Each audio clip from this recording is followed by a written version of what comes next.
বাংলাদেশের দৃষ্টিনন্দন মসজিদগুলোর মধ্যে একটি গুরুত্বপূর্ণ মসজিদ হচ্ছে বেলাট দৌলতপুর মসজিদ। আজ এই মসজিদটা আপনাদেরকে ঘুরে দেখাবো। বাংলাদেশের খুবই গুরুত্বপূর্ণ শিল্প প্রতিষ্ঠান আকিজ গ্রুপের অন্যতম কর্ণধার জনাব মহিউদ্দিন আহমেদ এবং তার সেই আদ্দিন ফাউন্ডেশনের সরাসরি তত্ত্বাবধানে এবং দানে কিন্তু এই মসজিদটা নির্মাণ করা হয়। এই যে দেখুন, এই মসজিদটাকে বলা হয় বেলাট দৌলতপুর জামে মসজিদ। এটা বারোবাজারের যে বাস স্ট্যান্ড থেকে খুব সামান্য দূরে পশ্চিম দিকে যেতে হয়। দেখুন, আমি প্রাঙ্গণে ঘুরে বেড়াচ্ছি।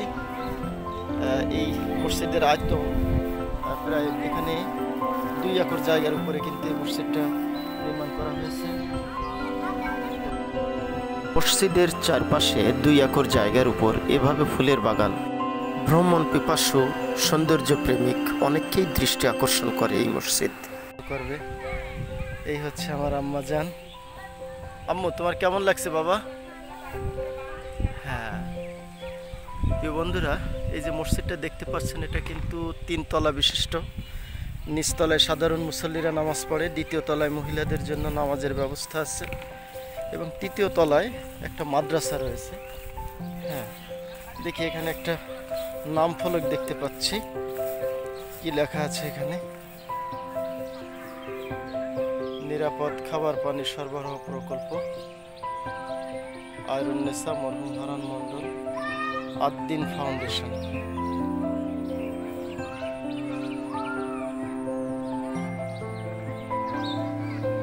মসজিদের বাহির পাশ থেকে কিন্তু দেখতে এরকমই লাগে। পাশে যে রাস্তা চলে গেছে,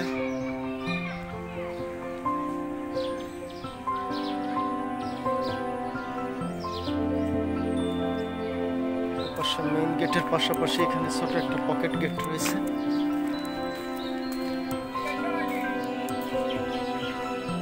এখান থেকে প্রবেশ করা যাচ্ছে।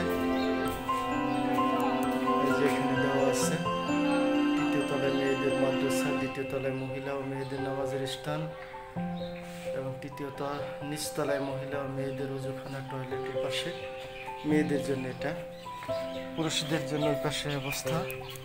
তাহলে এই পকেট গেট মেয়েদের জন্য। দেখুন, মসজিদের চারপাশে কিন্তু এভাবে ওয়াকওয়ে আছে। কত শত শত ফুলের, বাহারি ফুলের সমারোহ এখানে কিন্তু আপনি দেখতে পাবেন। এখানে এসে মুগ্ধ হবার মতো আসলে একটা জায়গা। মসজিদের এই অংশে রয়েছে ওযু করার ব্যবস্থা।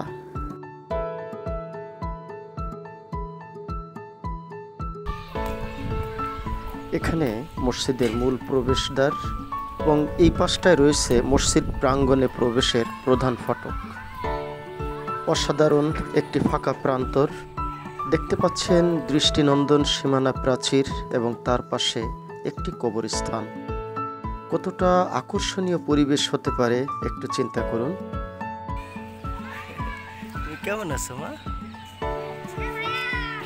তোমার ভালো লাগে আমার সাথে এইভাবে ঘুরে ঘুরে বেড়াতে? ভালো লাগে তোমার? আমার আম্মুর ভালো লাগে।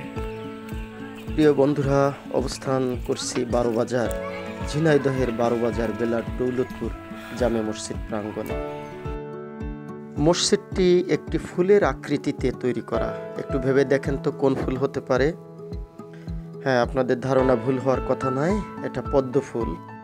পদ্ম ফুলের আকৃতিতে গোটা মসজিদটি তৈরি করা হয়েছে। আমি এখন মসজিদের ভিতরে প্রবেশ করতে চাই, সাথে থাকুন। এই মসজিদটা দেখার জন্য কিন্তু অনেকেই আসেন এখানে। আমিও আজ এসেছি। মুগ্ধ হবার মতো একটা জায়গা। দেখুন, মসজিদের দেয়ালে কত সুন্দর ফুলের কিছু ছবি দেওয়া রয়েছে। এখানে 2য় তলায় যাওয়ার জন্য সিঁড়ি, পুরুষরা এই পথেই যাবে।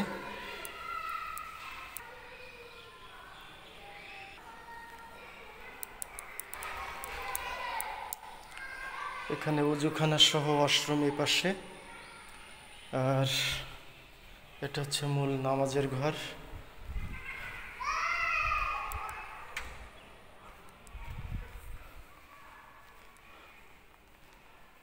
অসাধারণ গঠনশৈলীতে নির্মিত এই মসজিদ।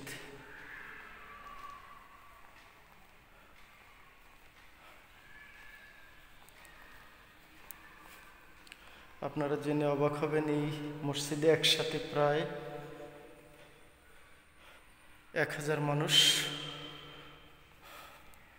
জামাতে নামাজ আদায় করতে পারেন।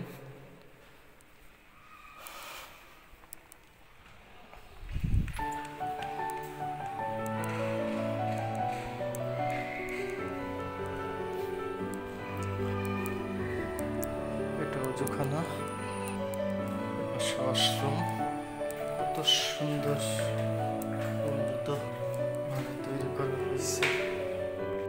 প্রিয় বন্ধুরা, সময় এবং সুযোগ করে আপনারাও আসতে পারেন ঝিনাইদহ জেলার কালীগঞ্জ উপজেলার 12 বাজারের বেলার দৌলতপুর জামে মসজিদ প্রাঙ্গণে।